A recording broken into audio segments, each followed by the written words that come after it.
¿Qué tal? Buenas tardes. Sean todos bienvenidos a esta novena sesión académica de la Academia Nacional de Educación Médica. Nos da muchísimo gusto que nos acompañen y cada vez tenemos más gente interesada en nuestras actividades académicas. También los invitamos a que puedan ver las opciones de afiliación para que el grupo académico se nutra con más profesores y docentes talentosos que nos ayuden en esta construcción de este proyecto de la Academia Nacional de Educación. Les doy una bienvenida muy amplia, también a todos los alumnos que nos acompañan. Esta opción de la Academia está viendo por esta comunidad académica que se integra con docentes y alumnos y que es súper relevante en términos de integrar a la comunidad y sobre todo en poder hacer estos equipos transgeneracionales y también que podamos compartir muchas de las experiencias en docencia que tenemos. Me da muchísimo gusto el poder introducir esta sesión de impacto de la diversidad cultural y del arte en educación en ciencias de la salud, la cual me apoyará la doctora Violeta Guadalupe Feria Colín, también una integrante de esta mesa directiva 21-23, a la cual respeto y admiro mucho. Es una gran docente, es alguien que a través de toda su trayectoria ha llevado su congruencia en su vida y también en su quehacer diario en todos los lugares en donde ella ha estado colaborando en el ámbito universitario, en las especialidades médicas y también en los comités de ética y bioética dentro de las unidades hospitalarias. Te cedo la palabra, Violeta, para que puedas presentar a nuestro genial panel del día de hoy. Muchísimas gracias.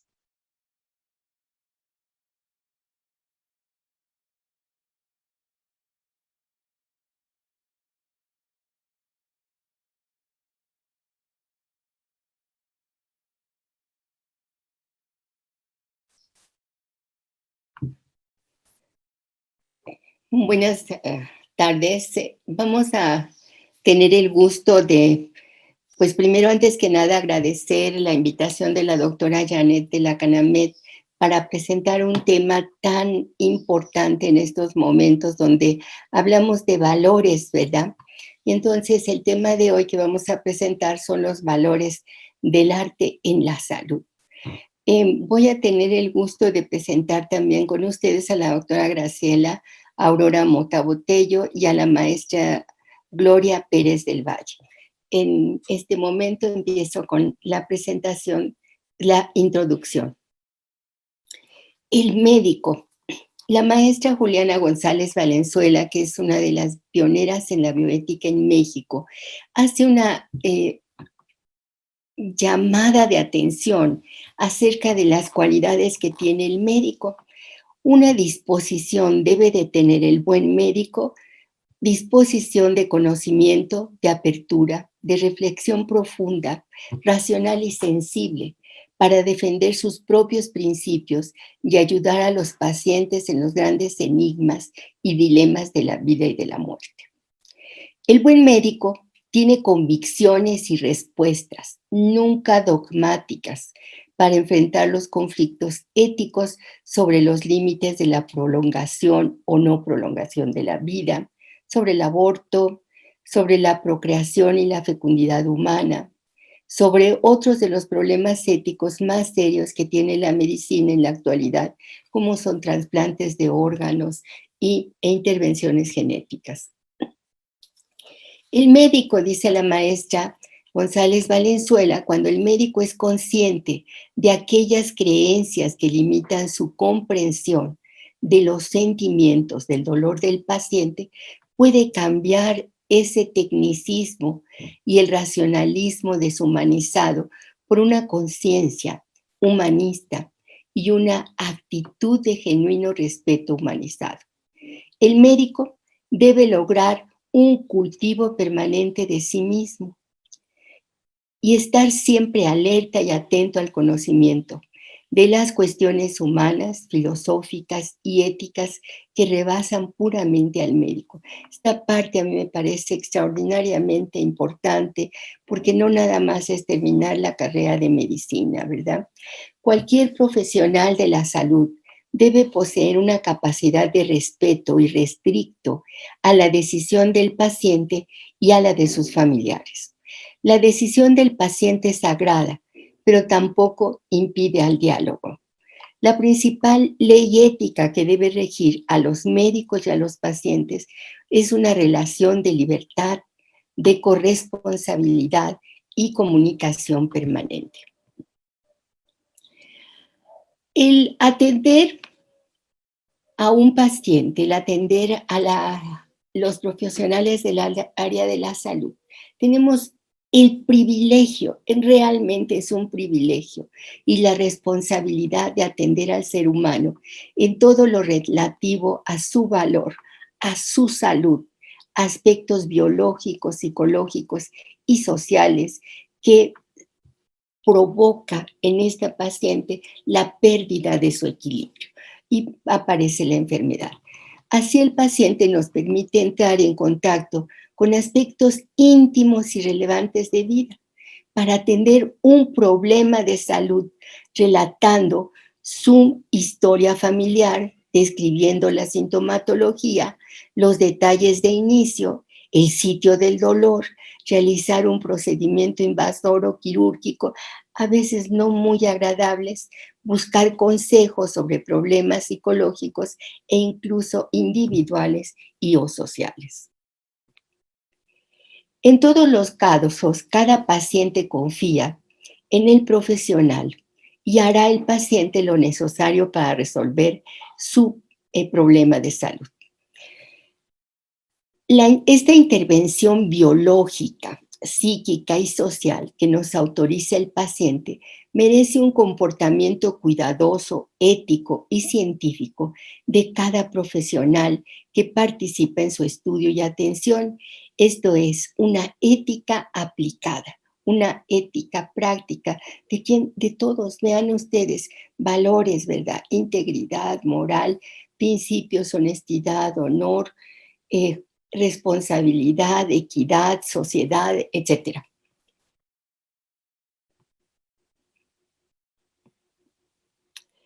Los continuos avances en el conocimiento y en la tecnociencia obligan al mismo tiempo a reflexionar sobre posibles consecuencias para el hombre y para su medio ambiente.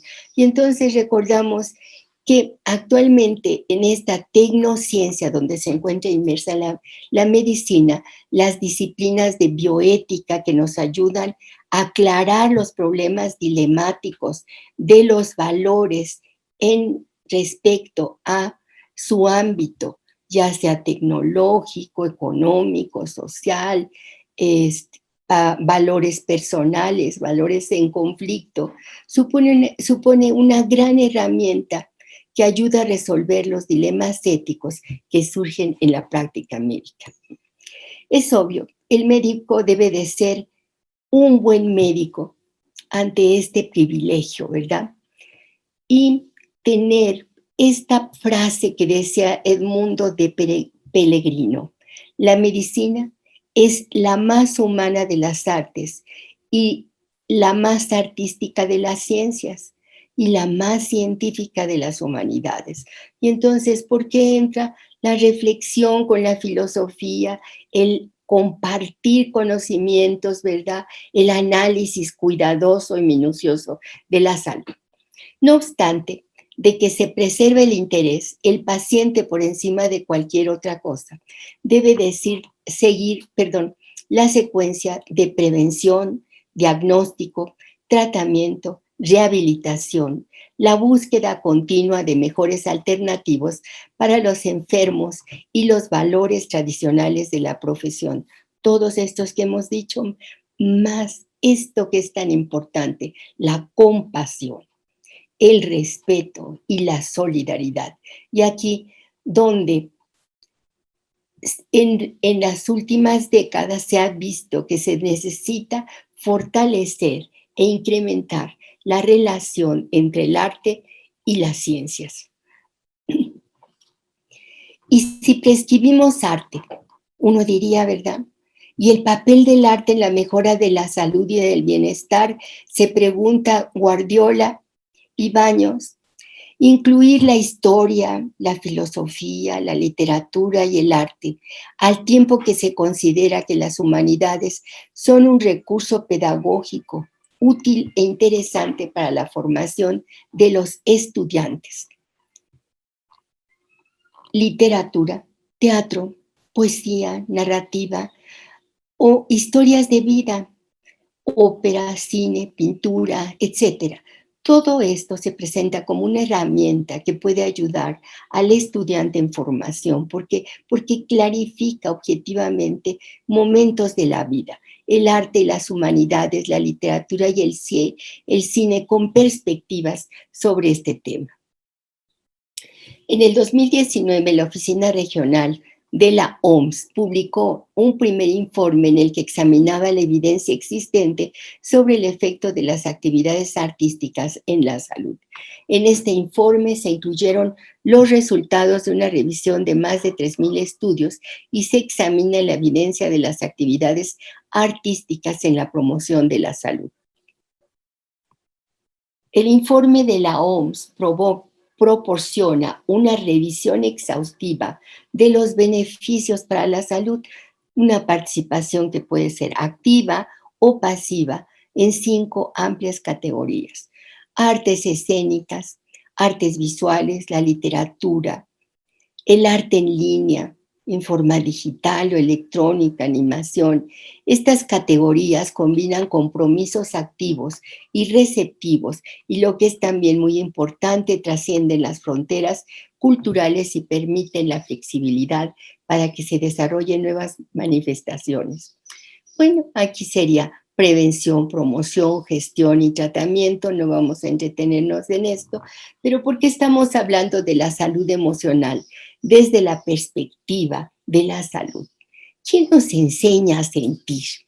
Esa sería parte de la pregunta, ¿verdad? Muchos dirán que nadie, después de todo, nuestros sentidos están dispuestos naturalmente. Para eso, nuestro cuerpo percibe los estímulos de los que nos rodean y luego el cerebro los codifica. Es algo nato. Así las emociones están en relación con estas reacciones espontáneas e inevitables, nos acompañan prácticamente desde que nacemos, pero será así nada más. ¿Cómo se desarrolla la inteligencia emocional, verdad? ¿Y por qué es tan importante? El modelo de Salovey y Meyer. Para llegar a una correcta gestión emocional, primero hay que percibir, luego hay que asimilar y luego hay que regular cómo vivo, cómo me expreso y por qué será que vivimos en un mundo tan despreocupado de la salud mental y emocional. Quizás se toma el poder sentir tan natural que no recordamos entrenarnos en qué hacer con lo que siento, lo cual es tan sencillo y es todo un proceso. Bueno, en esta ocasión vamos a tener la oportunidad de ver en realidad las bases del arte en la salud mental con la doctora Graciela Mota Botello, y posteriormente tenemos la fortuna de hablar sobre las bases estéticas que de alguna manera nos vamos a ver involucrados con la maestra Gloria Pérez del Valle, que es directora de la Biblioteca de Alejandría. Muchas gracias.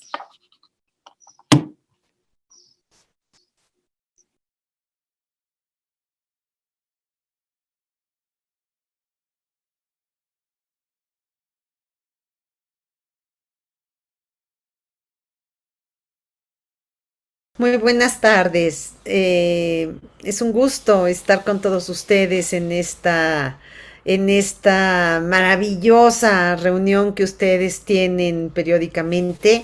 Y qué decirles, con este tema 10 veces mejor. Así que Espero poder contribuir a sus conocimientos, espero poder aportar una serie de elementos que a lo largo de mi vida han hecho que yo sea una apasionada del arte y que haya entendido que el arte es una manera de vivir. Y precisamente de eso es lo que les vengo a hablar, así que pues con mucho gusto. Les quiero decir que esta portada es justamente una portada en la que se pone arte prehistórico y justamente es la Cueva de las Manos que inicia su recorrido en la Patagonia. Tenemos antecedentes entre los últimos descubrimientos arqueológicos que efectivamente, más que por el estrecho de Bering, el inicio de las culturas en América empezó por el sur. Y casi tenemos una datación muchísimo anterior de lo que se hubiera podido presuponer, casi igual a India y China de antigüedad. Por tal razón, esta es una primera cueva en donde está el testimonio pleno de lo que es no solamente el arte, sino la presencia de lo humano en la tierra. Cuando ya no se requiere del chamán que interprete que interprete la forma del bisonte para cazarlo, o del mamut, o del espíritu del animal para poder garantizar que ese día iban a comer toda la tribu. A diferencia de esta mediación, para mí este es el origen realmente de la sociedad en pleno, porque se manifiesta en sí mismo lo humano, con las manos. Aquí esta verdadera alegoría de la presencia colectiva en esta cueva, todos diciendo, nosotros somos todos. Y esta forma es con la que yo quiero empezar, puesto que si hay algo importante en el arte, es que el arte indudablemente nos dice algo de nosotros mismos. Y por eso en el universo oriental, ¿no? O sea, el alma no tiene secreto que el comportamiento no lo revele. Nosotros podemos descubrir muchos elementos del lenguaje diferentes, pero ¿qué es lo que hace el lenguaje del arte? Él revela, él abre, él descubre, él pone de relevancia algo, y por eso, ¿qué es lo que sucede en este maravilloso paisaje? Bueno, pues tenemos a todo un universo de montañas enorme en el que la presencia humana le da el toque, la diferencia de lo que aquí existe en un paisaje natural. Es más, yo podría decir que todo el paisaje se justifica gracias a esta pagoda.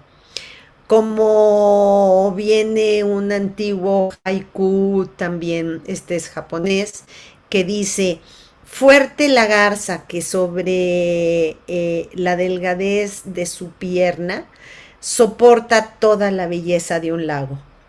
Fíjense qué concepto, pues esto podríamos decir que es el mismo sentido, y por eso pues vale la pena que nosotros entendamos de dónde viene el concepto ya propiamente del arte, que va a ser tan relevante para nosotros porque nos va a denotar exactamente el sentido de una historia, de esa historia que es la historia de Occidente. Y es que a Peirón, la relación de mortales e inmortales, la relación con el aire, el fuego, el agua, que son los elementos que permiten el desarrollo del conocimiento en Grecia, van a fundar la historia de la ciudad y la historia, diríamos, que del arte, la historia de la historia y de la libertad. A partir de aquí, nosotros vamos a tener una nueva forma de entender el concepto de la historia, porque la historia surge cuando se escribe, pero el concepto del arte, esto ya corresponde a nuestro continente, esto corresponde a México, ¿qué más representación que la Coatlicue? ¿Qué más importante que este universo simbólico que nos relata el calendario azteca, en el que el quincunce va a ser quien le va a dar un sentido de interpretación fundamental a los seres que vivimos en este continente? ¿Y por qué? porque así como Grecia funda una historia en el que el origen de la ciudad va a permitir el diálogo entre los dioses y entre los mortales para afianzar el carácter de una historia que aspira a ser verdadera. Esa historia que aspira a ser verdadera, no solo podríamos decir que en el marco del conocimiento es el concepto de aletheia, sino cuando se sublima ya con lo que sería el camino de la sabiduría, se vuelve arete, arte. Y por eso, si este es el concepto, siempre vamos a tener a las diosas.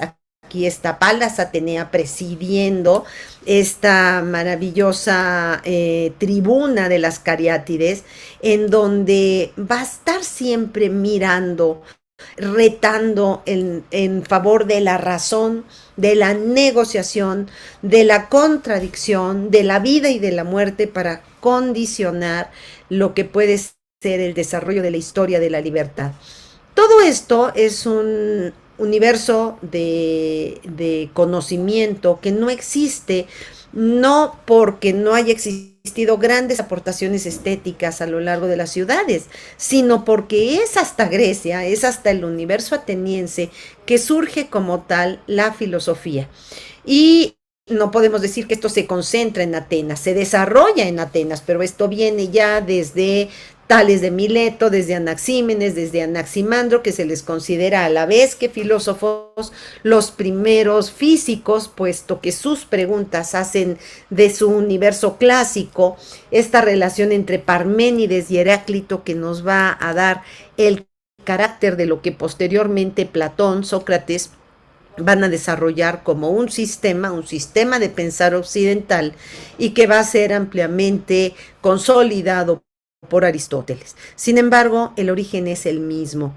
Preguntarse por lo que hay, por lo que es y por lo que no es, por el flujo, por el fluir, es lo que va a hacer que en Grecia tenga el universo de Logos, que si nosotros nos vamos posteriormente al universo medieval musulmán, podemos encontrar el dominio de la lógica formal expresado matemáticamente en esta fantástica condición arquitectónico-cromática plástica que nos lleva el espacio sagrado de las mezquitas musulmanas. También podríamos decir que en este mismo universo nosotros podemos encontrar a los primeros íconos. Estamos aquí hablando de Santa Sofía, en donde sí hay esta condición icónica volando, ¿no?, en el cielo, como principio de interacción con eso que parecería lo divino traducido en palabra en ser, o sea, la condición ya de lo que sería la tradición judio-cristiana, pero que sin embargo esto a su vez va a desarrollar otras actividades como la escritura, el juego, simplemente la dimensión cromática que va a ilustrar y va a adornar todo lo que es el interior de un inmueble y a veces también en el exterior, que empieza el tema de la escultura como siempre diálogo permanente con el cosmos, y todo tiene un sentido artístico. ¿Por qué? Porque todo esto relata el carácter de una historia. Pero ¿a qué historia corresponde Mesoamérica? Y esto, por eso, cuando llega el tema del descubrimiento de América, aquí no se encuentran a nada que se haya podido parecer al mundo anterior. Se encuentran con una nueva visión, con un punto de partida, como dice Octavio Paz. Es verdaderamente la interpretación de la cuaternidad en América la que les da otro carácter del mundo.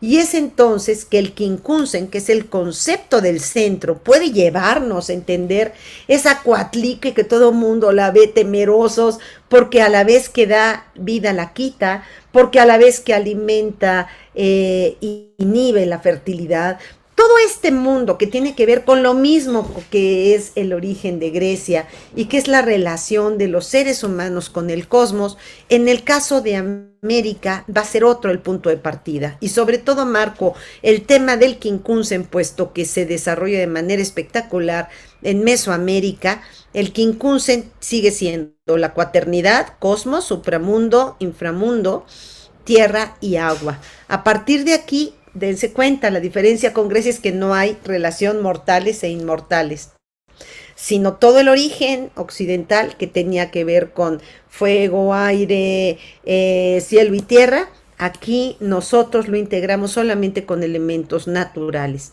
Pero el centro, que sería lo que podríamos decir el switch del sistema, lo va a fundamentar el tema de la centralidad, que va a definir todo lo que es el marco de las futuras ciudades y de la concepción plástico-estética y simbólica de Mesoamérica. Tiene un centro.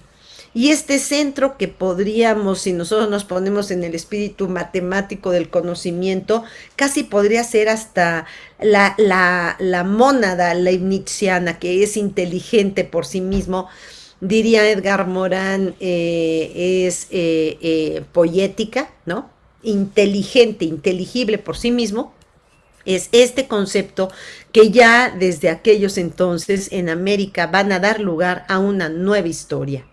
Una nueva historia en la que se funda la vida, la muerte, el espíritu de la muerte, que hasta nuestros días prevalece en esta veneración sagrada de la Santa Muerte, pero que tiene su estética porque es una condición de memoria y olvido. Olvido, recuerdo, desinformación, desmemoria y recuperación de la memoria. Porque todo esto tiene que ver con estas 4 mariposas que fundamentan el tránsito de lo espiritual y lo material a lo intuitivo, a lo físico, que se convierte en aspiración civilizatoria a lo que va a ser toda una historia, concebida con nuevos referentes.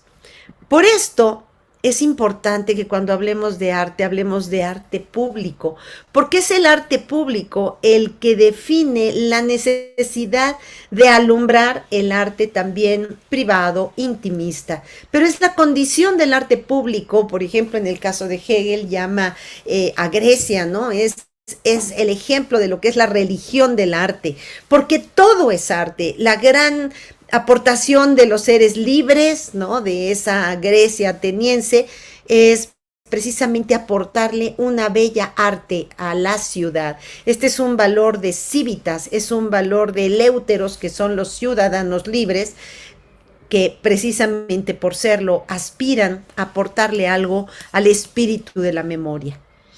¿Qué pasa? Pues tienen que pasar muchos siglos para entender a Maurice Holbach cuando él nos dice: nosotros somos producto del pensamiento social, y el pensamiento social como fundamento de la cultura tiene que ver con la memoria, y la memoria colectiva en especial. Y la memoria colectiva es espacial.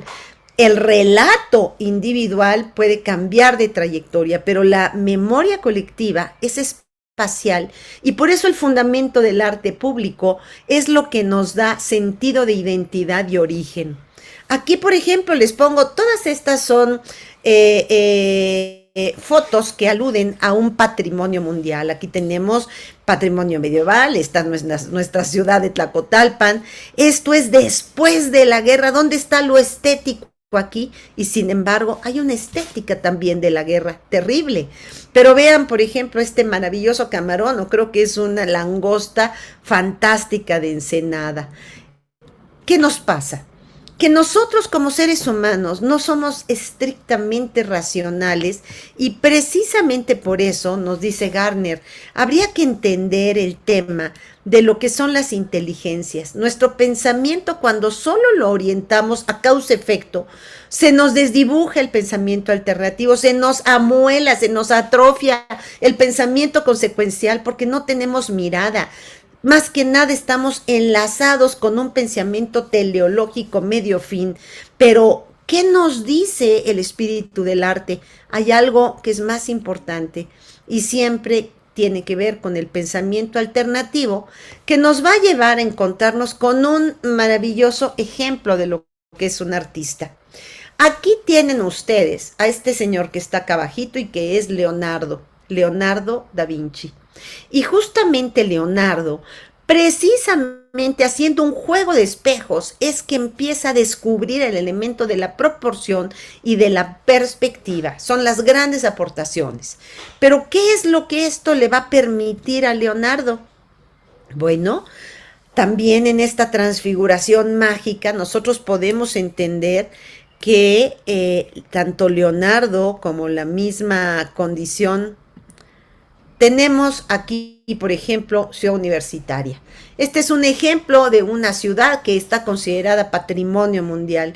Pero ¿qué nos define? ¿Por qué en el momento en que nosotros vemos la biblioteca o vemos rectoría o aquí está el MOAC, este maravilloso museo o esta obra de Picasso, nos dice este es CU? Pues es nuestra memoria colectiva que nos da sentido, que nos da arraigo, que nos mueve, nuestro terruño, que digamos, por así decirlo, es nuestra querencia, donde se nutre lo afectivo de nuestro transitar por el mundo.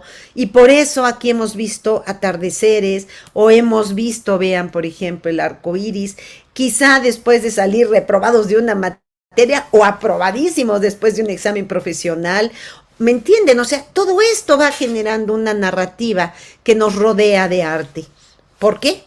Pues vamos a entrar un poquito al universo psicológico. Bueno, aquí algo está pasando. Este universo psicológico que nos dice el arte tiene que ver con algo que es el placer, porque las áreas del lenguaje y del placer son justamente las que fundamentan todo lo que es el sistema límbico. Y nosotros podríamos decir, bueno, pues ¿dónde está la diferencia con los animales? Y quizá en mucho, pues porque tenemos un sistema límbico que nos va a permitir superar una condición instintiva reptiliana para desarrollar este universo de placer que nos lleva al lenguaje. Es solo por la condición del lenguaje que podemos pensar y es solo que pensando nosotros podemos desarrollar nuestra corteza cerebral a nivel motora, visual, cerebral, porque ¿qué es primero? El lenguaje, el pensamiento. Y desde aquí uno va entendiendo por qué el arte no tiene que ser placentero en lo bonito o en lo feíto. En el arte no hay bonito o feo, en el arte hay llamada, hay asombro, hay convocatoria, hay interlocución. Por eso se ha escrito mucho de lo que es la estética y la vivencia estética, pero lo que vale la pena reflexionar es que el arte es una condición que nos mueve la afectividad, y si no nos mueve la afectividad, no nos asombra. Si una obra de arte no nos dice nada, es quizá que no estamos preparados para vivirla, pero también es que algo le falta a eso. ¿Y qué es? Pues le falta ese switch que implica nuestra interlocución con algo, con algún referente que nos dice algo. Y díganme si no nos dice algo nuevamente las langostas, ¿no? O nos dice algo estas tortillotas que hacen allá en Ensenada para comer con frijoles una langosta. Pero claro, hay una estética en todo esto que nos mueve, no nada más las papilas gustativas, sino nos llena de alegría, de sensaciones de placer. ¿Por qué? Porque nos está metiendo en diferentes lóbulos en los cuales nosotros nos podemos expresar. Aquí tienen ustedes la foto de Feggy Ostrowski, de la gran psicofisióloga de nuestra queridísima colega Feggy, en donde nos explica, a ver, ¿cómo podemos nosotros entender al arte? ¿Desde dónde? Bueno, pues desde la percepción, desde la sensorialidad.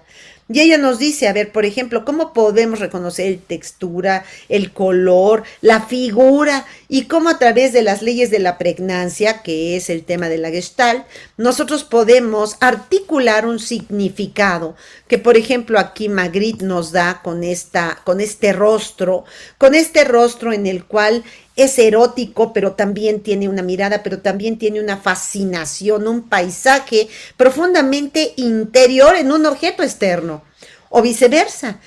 ¿Y esto qué implica?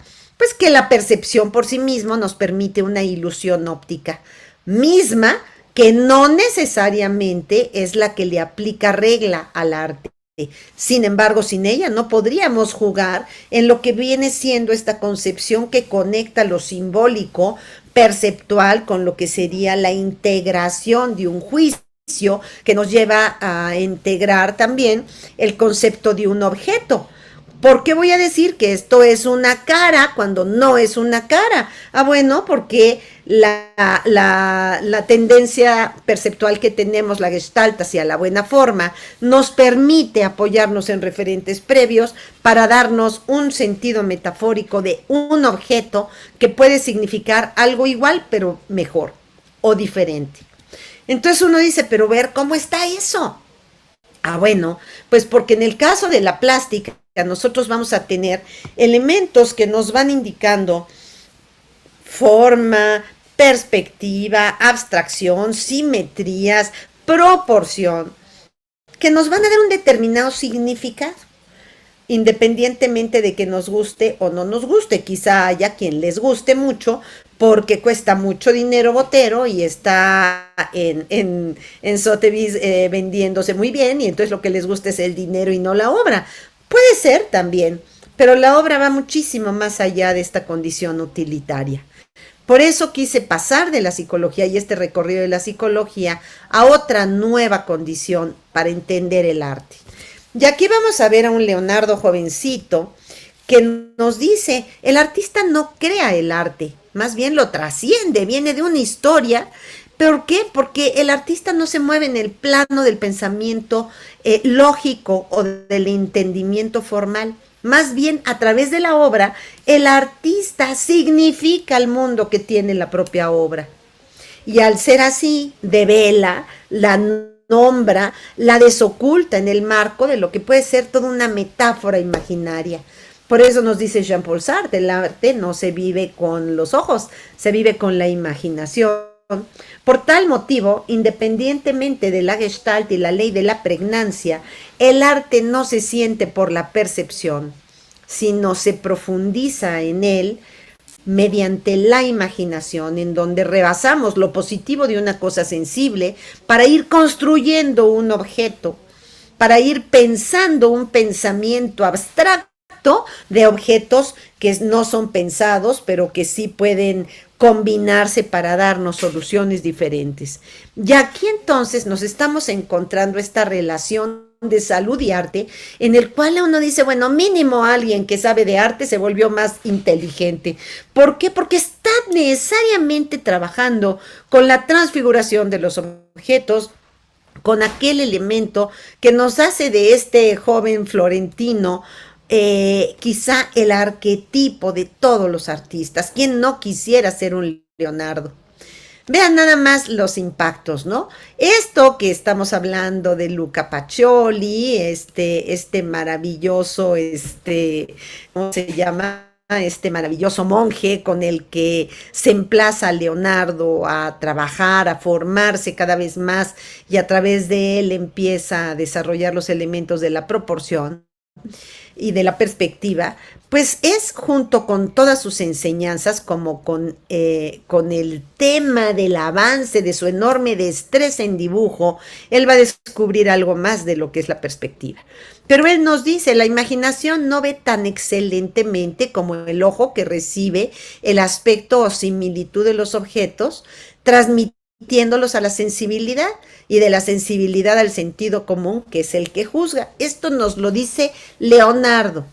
Entonces, para que ustedes vean, la imaginación no va más allá, ese mismo sentido común, sino cuando se entrega a la memoria. ¿Se dan cuenta de Holbach? Y esta se cierra si la cosa imaginada no es de gran excelencia. Entonces, lo que es importante es apuntar a la excelencia para que nuestra memoria colectiva, llena de afectos, pueda llegar a entender mundos posibles. Así que Leonardo, después de todos estos intentos que se habían hecho para la gran aportación que sorprende en aquel entonces a muchísimas gentes ya desde el 480 en Florencia, nos va a llevar a esta perfección. ¿Qué tuvo que haber hecho Leonardo para llegar a la solución de lo que es la presencia de lo humano en la Tierra? Y este es el que se llama el hombre vitruviano, como la gran representación de lo perfecto a nivel de la forma. Y aquí está la forma, la proporción, pero ¿por qué? Porque se mueve. Porque tiene todo un sentido de proporción que si se violenta no puede ser desarrollado. Por esta razón, él mismo dice, quizá me equivoqué, no logré lo que yo quería, pero dense cuenta cómo en sus estudios de proporción y perspectiva logra composiciones de esta naturaleza. Díganme, independientemente de lo terrible que puede ser la guerra, si esto no nos llena de placer, de inquietud, de fascinación, aunque sea por el dibujo, uno dice, ¿cómo es posible que esto lo haya logrado en un lienzo? Entonces, entre otras cosas, estamos hablando, por ejemplo, de lo que posteriormente logra en Santa María de Gracia, allá en Milán, este mismo Leonardo. Igual que la crucifixión de Giovanni Donato había sido parte de lo que era el comedor de los monjes, cuando le ofrecen a Leonardo la posibilidad de que pintara en ese mismo comedor, pues vean cómo se ve esto, ¿no? Como para que para una comida, pues sí está muy ruda la crucifixión y estamos ahí todos juntos, pues no que había subido un monte, nada de esto se ve. Pero vean de repente lo que logra Leonardo.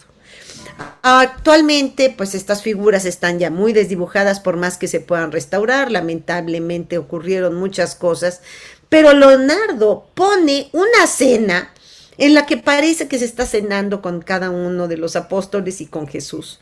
Increíble lo que su aportación dentro de lo que es la proporción áurea, el sentido del paisaje y de la perspectiva logra. ¿Por qué? Porque tiene un enorme gusto, porque tiene un enorme sentido del placer y del otro, que le permite interpretar casi como si estuvieran vivos, seres divinos que alcanzan la divinidad por todo su sentido. Todo esto se los estoy poniendo como la vida de un artista que hace arte, pero que hace obra, pero que la obra hace al artista. Y tan es así que en la Scapigliata, el mismo Leonardo logra demostrar que a través del movimiento de los rizos de sus mujeres, él fundamenta el algoritmo para ser considerado el primer ingeniero hidráulico que existe. ¿Por qué? Porque él se da cuenta que el movimiento de un delta depende de un algoritmo que él aplica y que lo empieza a estudiar a partir de los rizos de los cabellos de una mujer. Aquí tenemos ya el estudio sobre la misma presa, las corrientes y qué es esto mismo. Entonces, cuando uno dice, bueno, ¿cómo es posible que este ser tan lleno de brillantez logre integrar mediante una dimensión estética lo que va mucho más allá?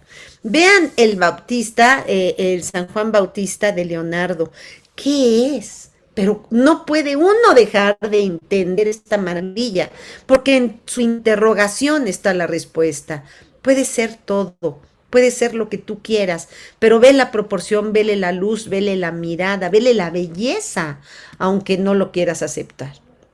Solamente un ser así, con esa enorme complejidad cognitiva, logró también hacer equivalente el carácter de la acústica. Fue un ingeniero total también el mismo Leonardo. Y aquí es en donde empieza todo su tratado para integrar el sistema acústico apoyado en la posición fetal de un niño. Porque dice, es que eso hace el oído en la misma proporción y entonces en sus algoritmos, pues Leonardo empieza a desarrollar instrumentos para que uno oiga mejor y también para la sordera. Esto mismo hace él en el diseño también de instrumentos musicales, en fin. Todo esto que él logra, también lo logra el arte en América y, por ejemplo, la condición de la ofrenda, la cultura, la estructura, el diálogo entre la vida, la muerte, tiene otra estética, pero vive presente en nosotros, forma parte de nosotros mismos, porque el arte dice eso, que la ciencia quizá no ve, pero que al ponerle nombre, ponerle sentido, ponerle intencionalidad, nos permite en la ciencia acercarnos a él. Por eso va muchísimo más allá del mero sistema límbico.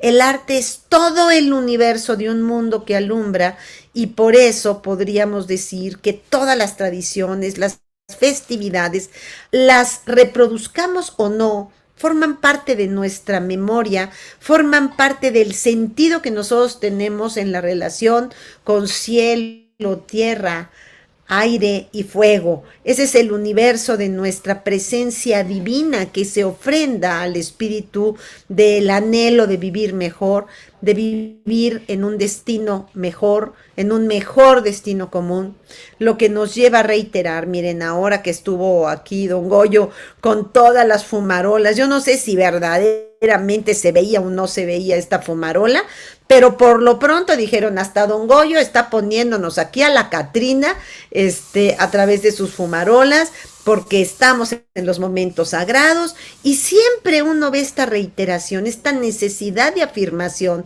que tiene su propia estética. ¿Por qué? Porque la propia estética nos recuerda que poéticamente el hombre habita en la tierra. Y es que el arte nos dice de nosotros mismos, porque el arte dice lo humano. ¿Qué quiere decir poéticamente el hombre vive en la tierra? Habita la tierra creando. Siempre estamos creando para hacer de nuestro universo de mundo algo más amable, algo menos lacerante.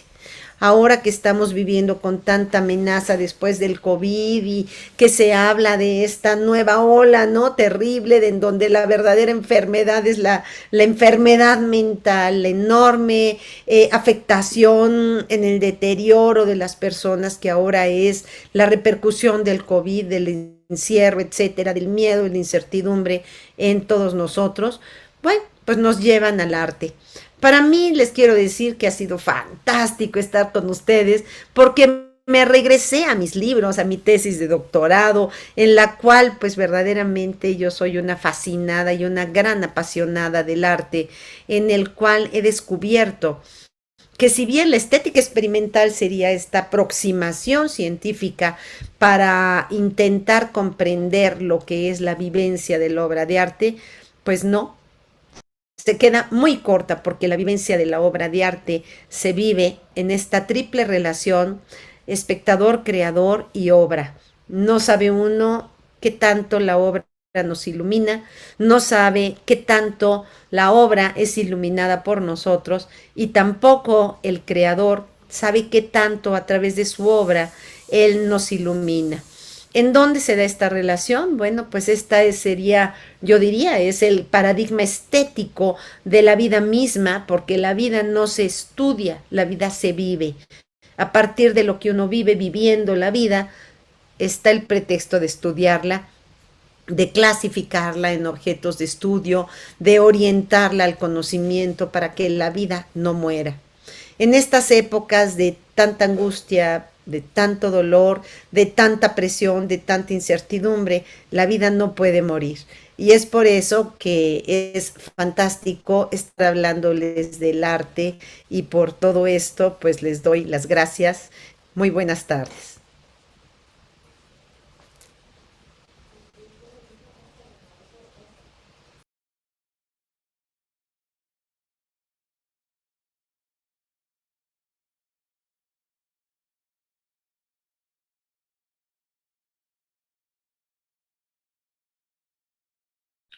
Muy buenas tardes.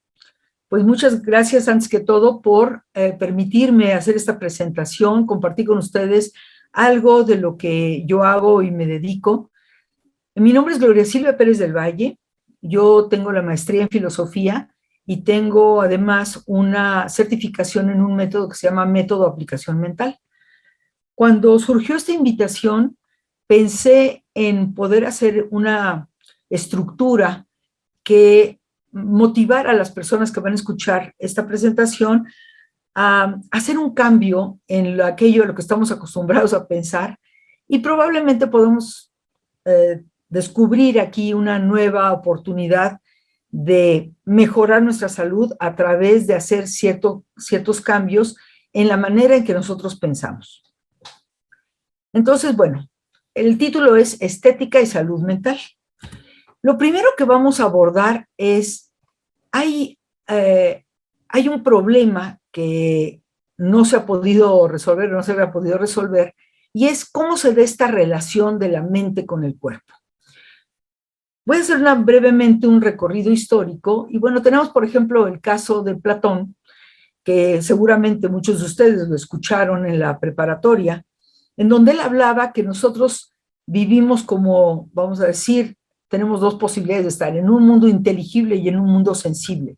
Él consideraba que el verdadero era el mundo inteligible. De hecho, esta parte de un cuadro de Rafael en donde él está teniendo el dedo hacia arriba es porque considera que la parte más importante es la parte de este mundo de las ideas, de este mundo inteligible.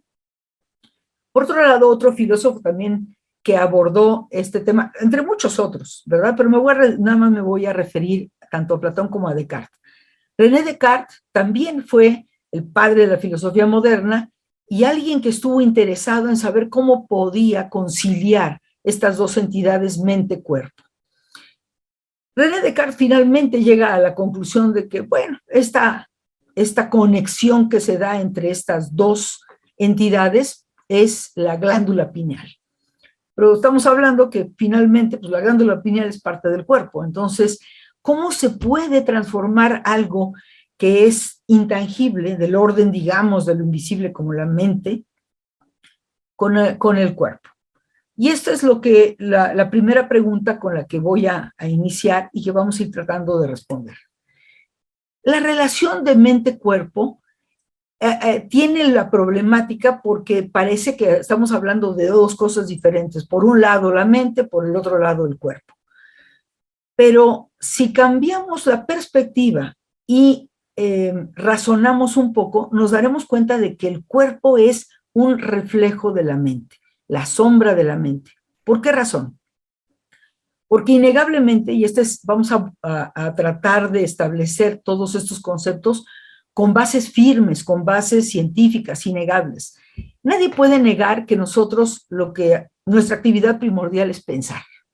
Entonces, obviamente, lo que nosotros pensamos, pues de alguna manera se refleja principalmente en nuestro cuerpo y en un segundo momento, pues se va a reflejar en nuestras experiencias.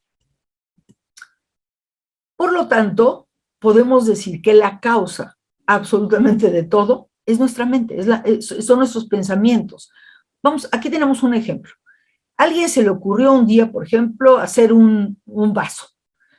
Y primero lo pensó, antes de que llegara a lo que nosotros llamamos así como la realidad visible, primero fue un diseño mental, es decir, primero fue pensado de qué tamaño, con qué medidas, cómo iba a contener, los colores, en fin, todos los detalles. Entonces, primero fue una idea que fue pensada y después esto se convirtió en un objeto, es decir, se objetivó aquello que había sido primero algo subjetivo. Entonces, si nosotros nos damos cuenta de que nuestra actividad, como les decía, es pensar, pues vemos que el pensar lo hace todo. No hay nada que hagamos que no haya sido primero pensado, absolutamente nada. Si quiero pararme, si quiero ir a algún lado, si quiero subir, bajar, primero lo pienso y luego lo hago. Yo sé que muchas veces la gente dice, ay, es que lo hice sin pensar. Pues es una manera de decir las cosas, pero finalmente lo pensamos. No puede salir de mí algo que yo no haya pensado, como si hubiera una vida propia que rebasara lo que yo puedo pensar. Entonces, entender que la mente es lo que causa todo. Nuestra mente, la mente es la causa de todo y el pensamiento es la fuerza, la energía que lleva a cabo aquello que pensamos. Por lo tanto, decimos entonces, la mente es la causa y el pensamiento es causal. El que ejecuta el pensamiento, el propósito es el pensamiento. Por ejemplo, tienen ahí ustedes una pluma. Esta pluma, si nadie la toma, tiene la potencialidad, la capacidad de escribir, pero no va a hacerlo hasta que alguien la conduzca, la lleve. En ese sentido, por eso decimos, O sea, la pluma equivale a la causa, pero el pensamiento equivale a la mano que ejecuta lo que la pluma puede hacer. Entonces, toda acción del pensamiento se va a reflejar en el cuerpo. El cuerpo refleja aquellos pensamientos sostenidos de la mentalidad.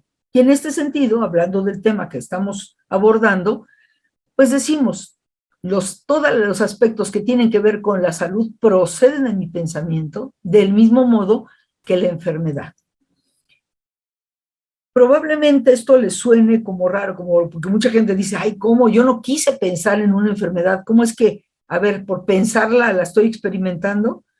No necesariamente vamos a decir que es así no tal como lo pienso, sino el impacto que el pensamiento tiene en mí, lo que yo siento, la manera en que proceso ese pensamiento, es lo que va a dar como resultado, ya sea una experiencia de salud o una experiencia de enfermedad. Vamos a ver un poquito más detalle. Cuando decimos, ¿qué hace el cuerpo? El cuerpo lo único que hace es expresar. El cuerpo no tiene vida propia. El cuerpo no piensa. Porque si el cuerpo pensara, podría hacer cosas independientemente de mi voluntad. Y entonces andaría haciendo por ahí algún tipo de actividad de la cual yo no tuviera conciencia, yo no tuviera control. Por eso decimos que el cuerpo refleja los pensamientos sostenidos en la mentalidad. Una persona, por ejemplo, y esto yo les invito a que lo que les estoy presentando lo razonen, lo mediten, lo piensen. No es algo que tengan que creerme, sino al contrario, yo los invito a que lo analicen. ¿Cuántas veces la gente dice, ay, es que todo lo que como me engorda? Pues es que ya desde ese momento estoy delineando en mi pensamiento el sentido de que eso que voy a comer me va a engordar. Y por lo tanto también, por ejemplo, si yo digo, la gente que come sano considera que, bueno, pues entonces tiene buena salud porque está pensando en que esa acción le está llevando a tener una experiencia de salud en su cuerpo. Pero en realidad el cuerpo lo que hace es solamente responder como un esclavo a lo que la mente, que es el amo, está ordenando. Todos hemos visto o conocemos personas que pueden estar muy bien y que de repente no comen tan saludable como otros, y hay gente que come muy saludable y a veces hasta el agua les hace daño. Esto, ¿qué es lo que nos está reflejando? Pues precisamente eso, ¿no? Hay que revisar más bien qué es lo que estamos pensando, porque eso es lo que está determinando la experiencia que nosotros estamos teniendo. Entonces, miren, la manera más clara de poder comprobar, porque lo que se trata es que comprobemos esto que les estoy presentando.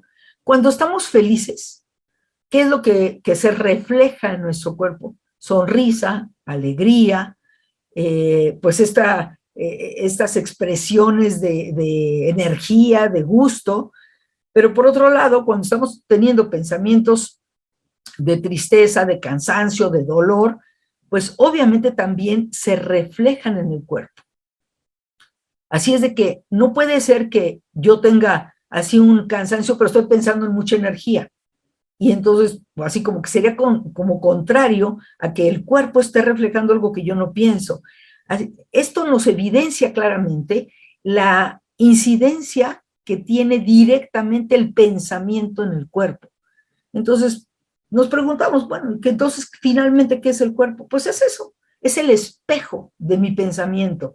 Si yo quiero saber qué está pensando una persona, y no con el sentido de juicio, de crítica, sino que es innegable que su estructura, su comportamiento, su manera de conducirse me refleja lo que está pensando. Entonces, ya, una vez que tenemos claro la función que ejerce el pensamiento, ¿qué cosa es la salud? Pues la salud es un estado de equilibrio, de armonía. Si nuestro pensamiento está en armonía, nuestro cuerpo refleja armonía, es decir, refleja un estado de salud. Si el cuerpo está desequilibrado, pues esto se manifiesta en inquietud, temor y obviamente a la larga se va a reflejar en enfermedad. Por lo tanto, ¿qué quiere decir? Lo que tengo que estar constantemente revisando para poder manifestar un estado de salud son mis pensamientos. ¿Qué pensamientos estoy teniendo? Miren, creo que no habrá una persona que en algún momento dado no haya visto un hombre, por ejemplo, grande, fuerte, que ante una situación de temor se desvanezca. Dice uno, pero ¿cómo? Si está tan fuerte, si está tan sólido. Pero un pensamiento de temor muy fuerte puede hacer que una persona verdaderamente pierda su armonía, pierda su equilibrio y si lo está sosteniendo por mucho tiempo, va a derivar tarde o temprano en una enfermedad. Entonces, hablar de salud es hablar del camino que nos lleva a sostener en todo momento la armonía. Las personas que tienen alguna problemática de salud, pues se evidencia claramente con dolor. Lo primero que se manifiesta es el dolor. Entonces, el dolor es un estado inarmónico. Hay unas leyes que las conozcamos o no, se cumplen. Una persona, aun cuando las ignore, está sujeta a la ley, por ejemplo, la ley de la gravedad. El hecho de que yo no la conozca no quiere decir que esto me exenta de que yo reciba la consecuencia de lo que implica esa ley. Y una ley que es muy clara es la ley de causa y efecto. ¿Qué quiere decir? Que para todo efecto visible hay una causa mental invisible. De modo que si estoy experimentando un dolor, lo que tengo que revisar es qué es lo que está propiciando, qué está produciendo ese dolor. Y en el momento en que hago esta revisión, doy con que estoy pensando algo que me duele o que me lastima y que se refleja en alguna parte de mi cuerpo, como es, como un dolor. Por el contrario, cuando la mente está en armonía, y no quiero decir que vamos a estar todos así en un estado de meditación, no, en armonía es estar en equilibrio, estar en balance, estar pensando simplemente cosas que son buenas, que son agradables, no estar enfocándome todo el tiempo en lo equivocado, no estarme enfocando en todo lo que me ocasiona temor o preocupación, porque miren, el hecho, por ejemplo, de que una persona de repente en la noche se despierte, o varias noches, no, es que tengo insomnio. Lo primero que hay que preguntarle es, ¿qué estás pensando? Porque cuando uno se despierta, lo que pienso es, es que tengo que pagar la tarjeta, es que tengo que hacer esto, es que no he cumplido, es que, y en fin, ahí es donde vemos claramente la fuerza que tiene el pensamiento en el cuerpo, al grado de que nos llega a veces hasta despertar. Entonces, el estado de armonía es un estado de equilibrio. Yo sé que vamos, poco a poco vamos a ir avanzando en ver cómo vamos a ir manejando este pensamiento para poder llegar a mantener lo que es la idea, sostenerlo, gobernar el pensamiento de tal manera que me permita tener la mayor parte, digamos, de mi día, pues estar bien. Hay estudios que dicen que tenemos aproximadamente 21 pensamientos por segundo. Esto equivale a 1.814.400 pensamientos al día, porque dormidos o despiertos, estamos pensando, la actividad del pensamiento no cesa, no se detiene. Aún dormidos, obviamente estamos conscientes, por lo tanto estamos pensando, estamos en un estado de descanso, pero eso es, vamos a decir, porque el cuerpo necesita como tomar, bueno, la experiencia del cuerpo es, tomo como fuerza, porque el pensamiento se tiene que ajustar durante el sueño para poder nuevamente enfrentar este día a día.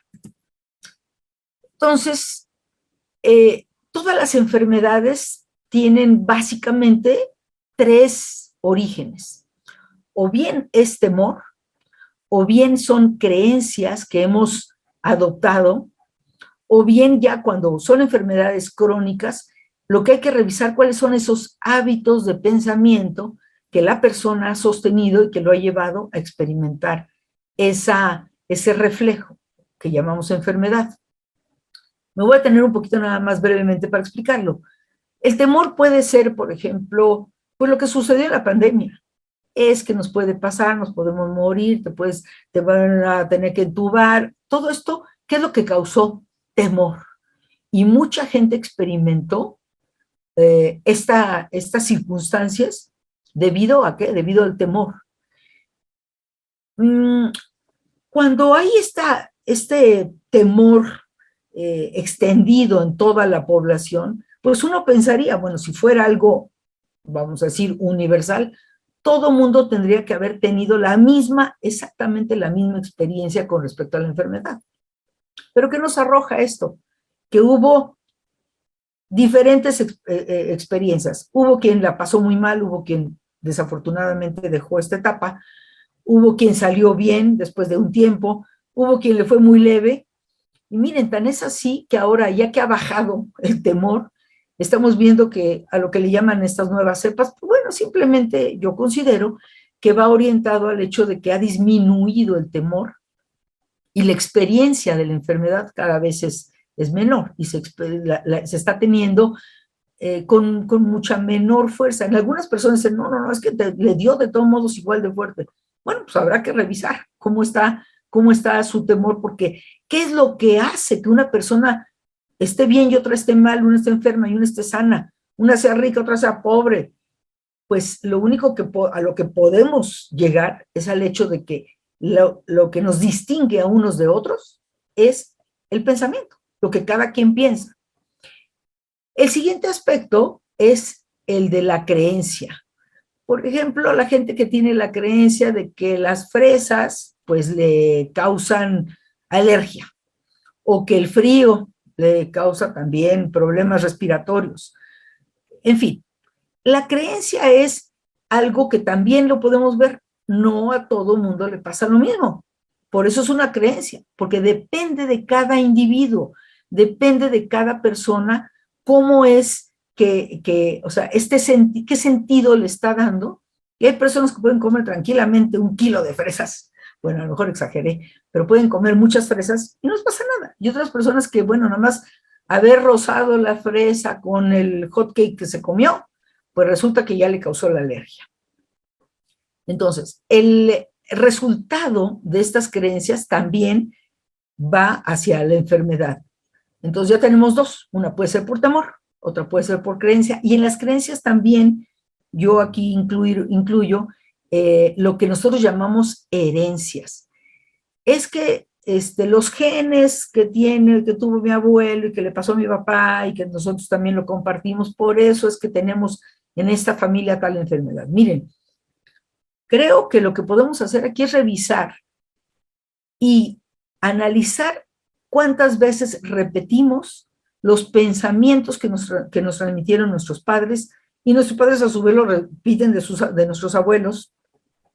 Entonces lo que se hereda son las maneras de pensar, las maneras en que conseguimos algunas cosas a través de comportarnos de cierta forma, chantajear a veces, ¿no? A veces también la enfermedad es una manera de chantaje, es una manera de control. De modo que este es otro tema. Bueno, yo se lo estoy diciendo ahorita de una manera pues muy breve. Claro que esto son temas que se tienen que abordar con mucho detalle, con mucho análisis. Bueno, esto lleva un tiempo, pero bueno, lo vamos a hacer de manera sintética porque lo que me interesa es por lo menos que se lleven ustedes una motivación para hacer un análisis. Yo no puedo más que compartirles algo que considero que podría ser de gran ayuda o ventaja. Por otro lado, tenemos los hábitos de pensamiento.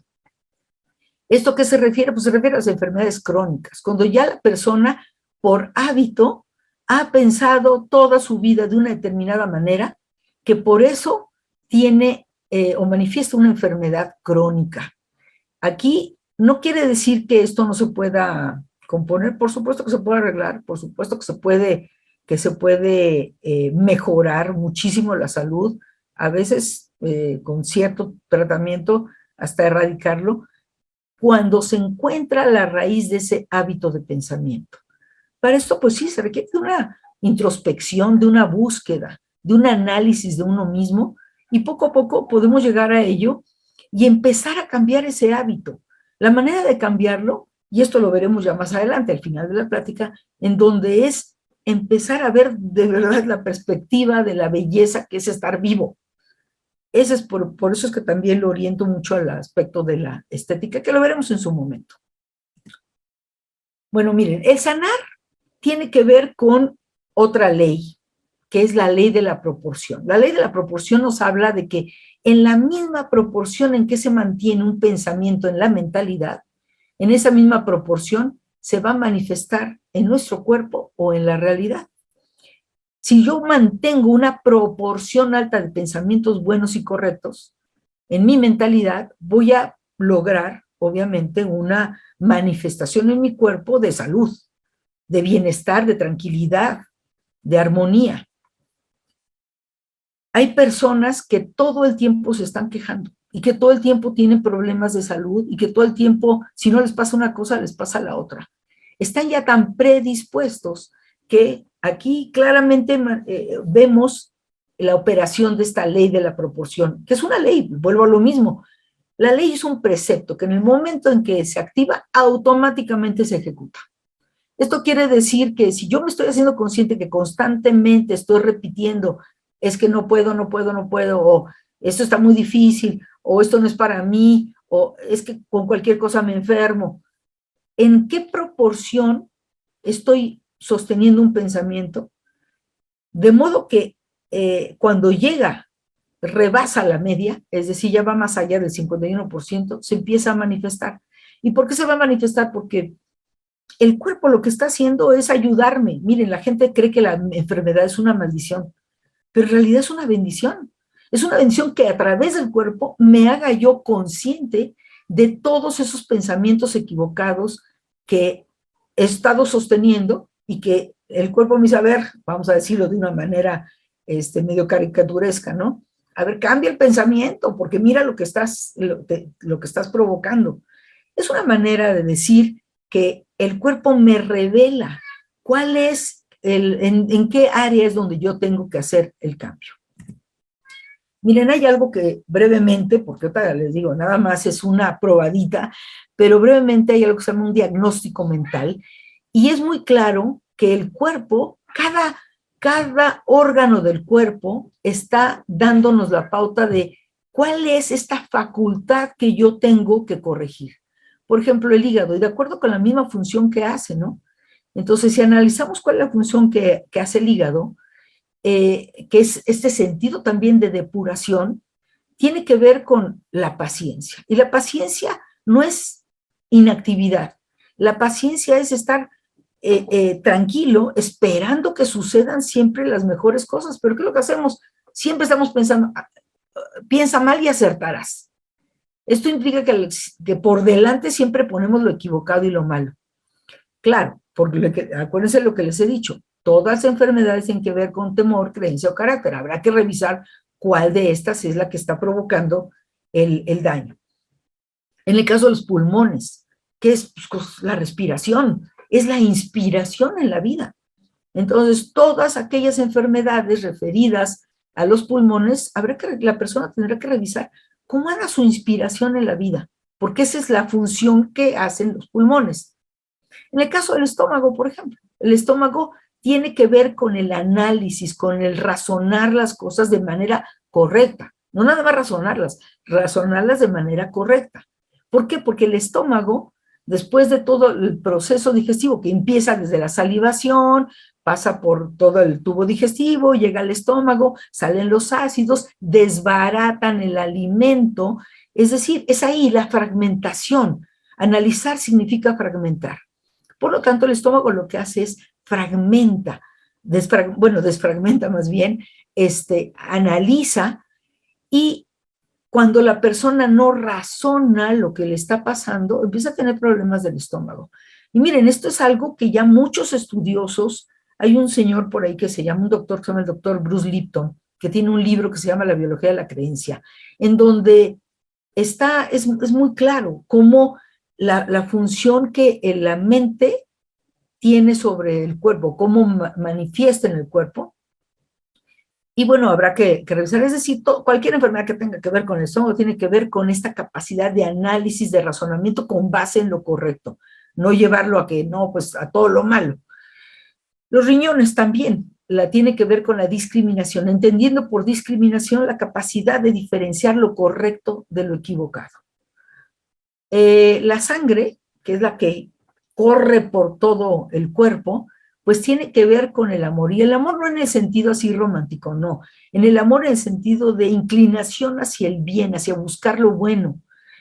La sangre es vamos a decir, es como el ingrediente así primordial que permea por todo nuestro cuerpo, porque es mantener este sentido de bien en todos nuestros órganos.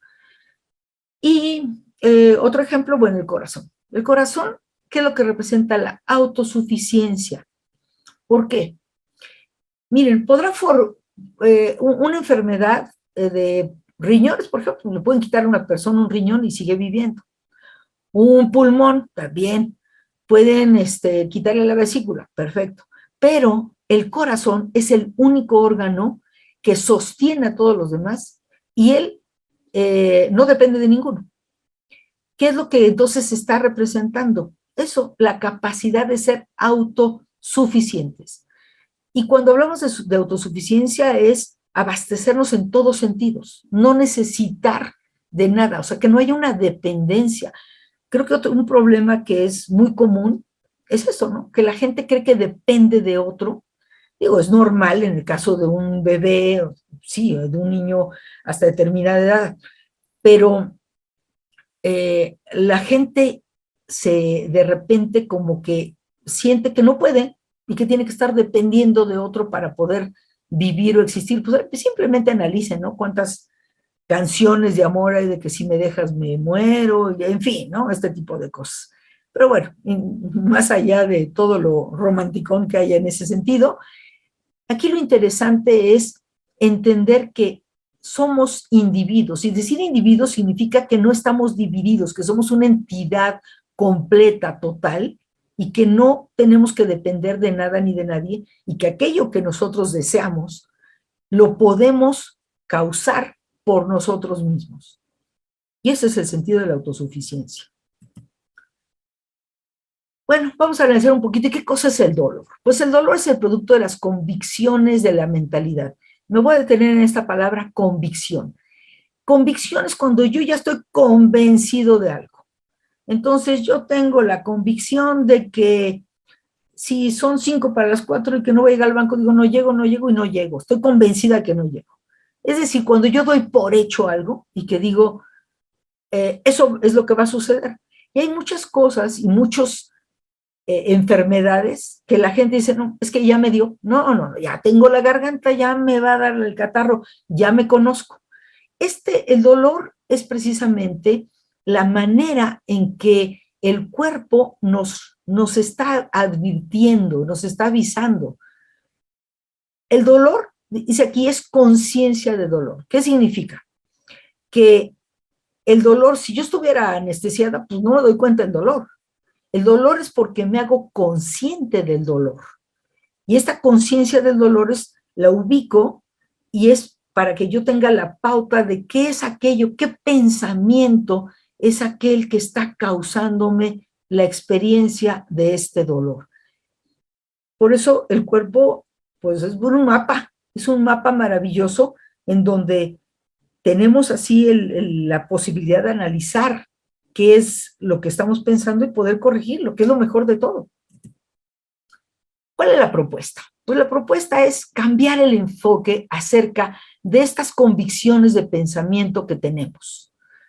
Y para cambiar este enfoque, lo primero es entender que el tratamiento para cualquier enfermedad, y sé que esto va a causar algunas reflexiones en algunas personas, porque dicen, no, es que ¿cómo la enfermedad? ¿Cómo que con el puro pensamiento? Pero si es mi actividad principal, ¿de dónde más va a venir? ¿De dónde más? ¿Por qué voy a reflejar una experiencia en el cuerpo que estuviera fuera o más allá de mi voluntad? El cuerpo no va a poder reflejar algo que no esté en mi voluntad. Tiene que haber, porque si fuera así, entonces pues tendría alguna conciencia propia o un pensamiento propio, porque de qué otra manera el cuerpo experimentaría o manifestaría algo de lo cual yo no tuviera intervención. Entonces, todo tratamiento, digo, estoy de acuerdo en que si hay que tomar medicina, pues tomamos la medicina, y que si tengo que hacer tal ejercicio, hago el ejercicio, pero también busco en mis pensamientos. Entonces, tengo que analizar que mi tratamiento hay que dirigirlo básicamente al pensamiento, no tanto al cuerpo. Y les digo, esto no quita que pues, hay que tomar medicina, se toma y punto. ¿Por qué? Porque recordemos que el cuerpo, lo que he estado repitiendo, es efecto, no es la causa. La causa es la mente. El cuerpo solamente es la sombra de la mentalidad. Cuando sostenemos y mantenemos el pensamiento en el bien y en la perfección, entonces empezamos a hacer un cambio. Este es un concepto también, el de perfección, es un concepto que también habría que analizarlo. Les digo que ahorita les estoy dando como una capsulita muy breve de algo que se tiene que analizar con mucho detalle, pero bueno, vamos a hablar de este concepto, perfección. La gente se escuda mucho en decir, ay, bueno, es que me equivoqué porque quieres, no soy perfecta. Pero el decir no soy perfecta es como decir, pues esa equivocación estuvo como fuera de mi alcance. No. Todos absolutamente somos perfectos.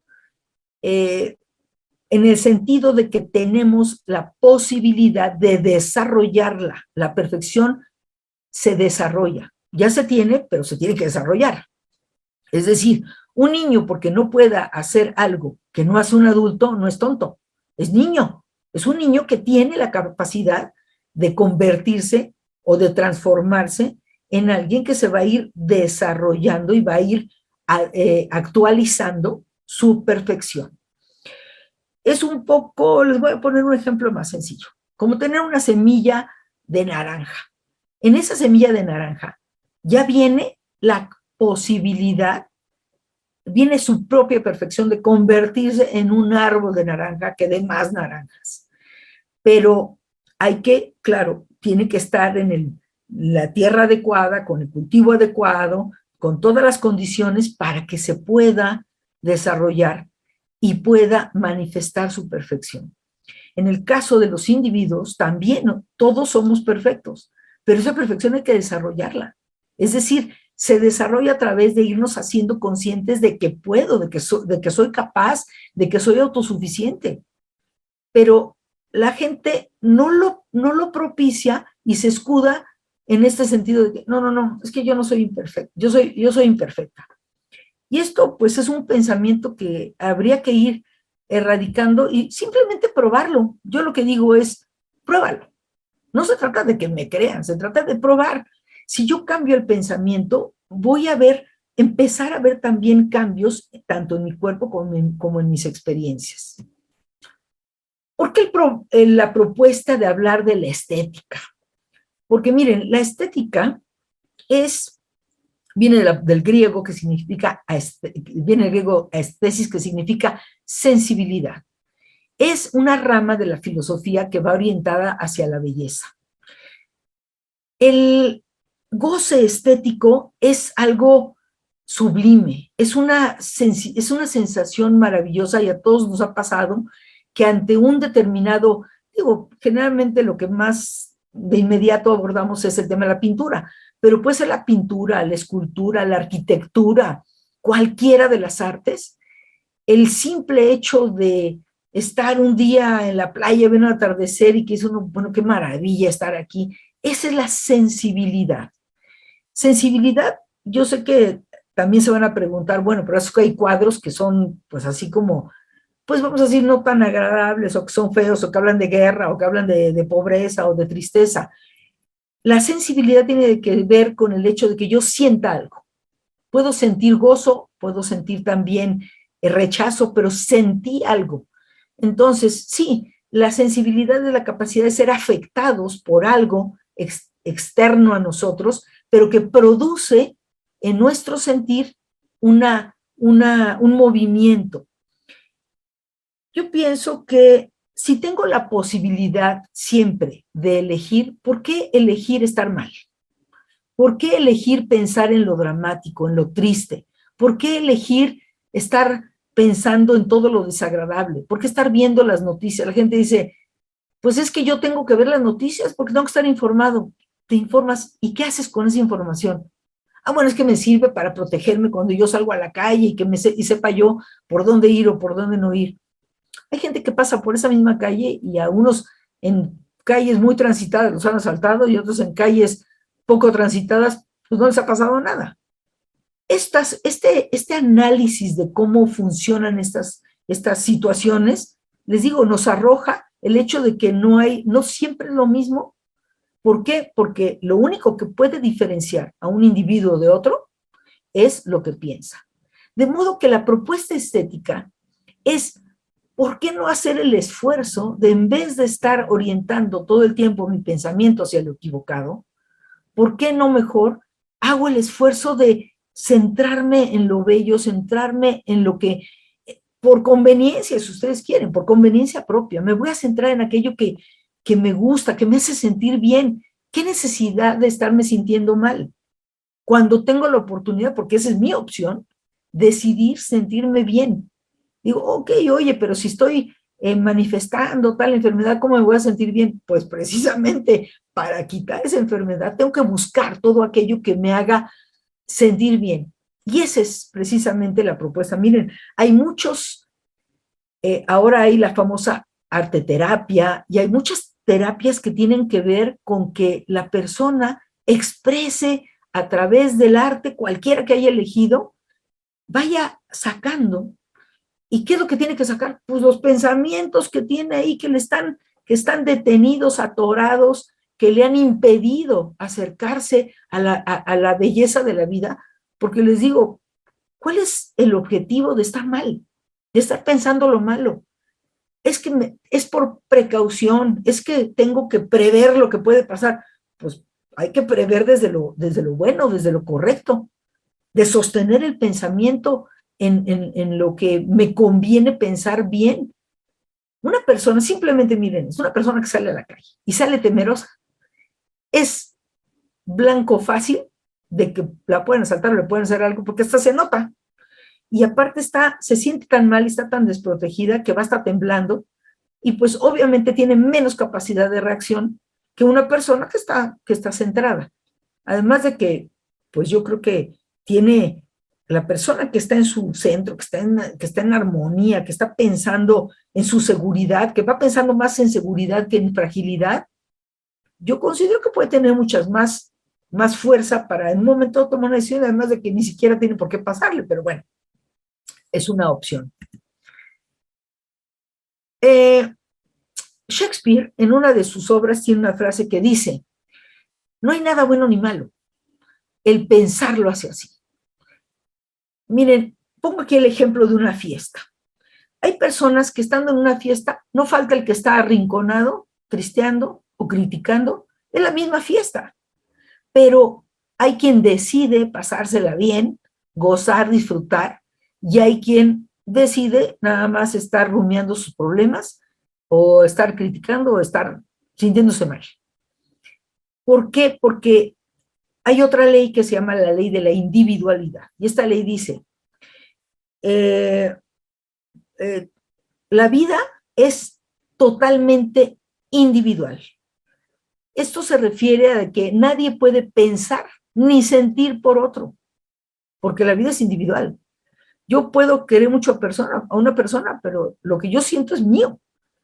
Y podré decirlo, medio tratar de explicarlo con palabras, pero la experiencia siempre es y será totalmente individual. Puedo compartirlo, puedo comunicarlo, puedo buscar un referente. Es como cuando uno va al dentista y le dice, doctor, es que me duele muchísimo la muela. Ah, ¿sí? ¿Cuánto le duele? Del 1 al 10. Pues como 8, doctor. O sea, el 8 mío es como, me duele mucho, pero a lo mejor el 8 en el doctor, en otra persona, pues sería un 3 o yo qué sé, ¿no? La cuestión está en que esto es innegable y esto nadie lo puede refutar. La experiencia siempre es experiencia individual.